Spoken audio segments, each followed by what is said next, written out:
Today, November 9th, marks the anniversary of Kristallnacht, the Night of Broken Glass. What a euphemistic, almost poetic-sounding name for such a terrible day in Jewish history.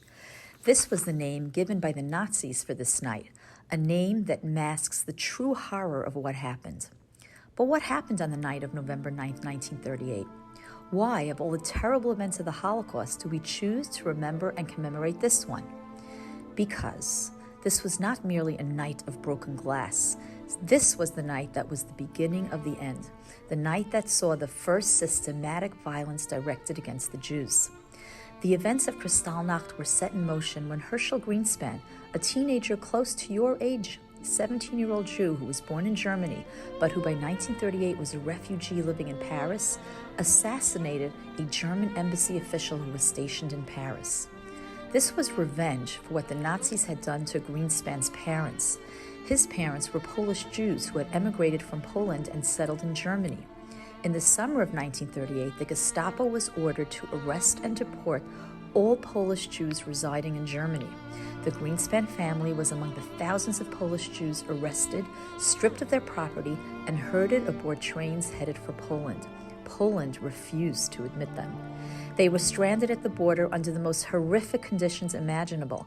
Thousands of men, women, and children crowded together literally in pigsties with little food and water. It was so bad that some Jews actually tried to escape back to Germany and were shot. Nazi propaganda minister Joseph Goebbels, who had been planning attacks against the Jews all along, used the assassination as an excuse to unleash a wave of pogroms that lasted through the 10th of November. Rioters in Germany, Austria, and the Sudetenland destroyed 267 synagogues. SA and Hitler Youth members across the country shattered the store windows of 7,500 Jewish-owned businesses and looted them. Jewish cemeteries were desecrated in many regions. Torah scrolls were burned and desecrated. Kristallnacht claimed the lives of at least 91 Jews between the 9th and 10th of November. A large number of rapes and suicides occurred in the aftermath of the violence. 30,000 Jews were sent to concentration camps.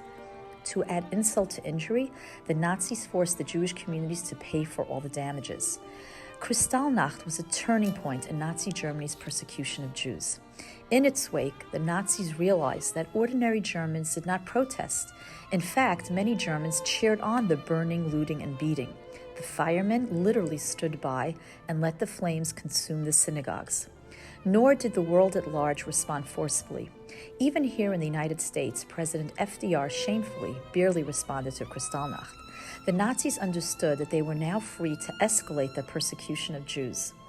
Ultimately, as we all know, the Nazis moved from pogroms and legal discrimination to genocide, the attempt to annihilate the entire Jewish people. What lessons can we learn from Kristallnacht? Despite what many people think, I don't think the lesson is, it can happen here.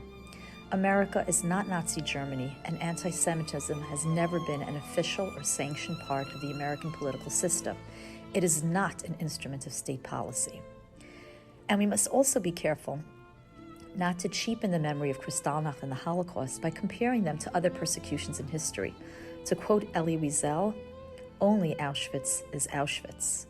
Let us not pervert the true significance and singular nature of the Holocaust with facile and misleading comparisons. Nevertheless, it is true that we are living in dangerous times. Anti-Semitism is on the rise here in the United States, in Europe, and elsewhere. Just recently, we here at the Yeshivah experienced an act of anti-Semitic violence. Thank God no one was hurt and nothing damaged, but this incident hit uncomfortably close to home and served as a wake-up call for each of us. Perhaps this then is that we can take from our study of Kristallnacht.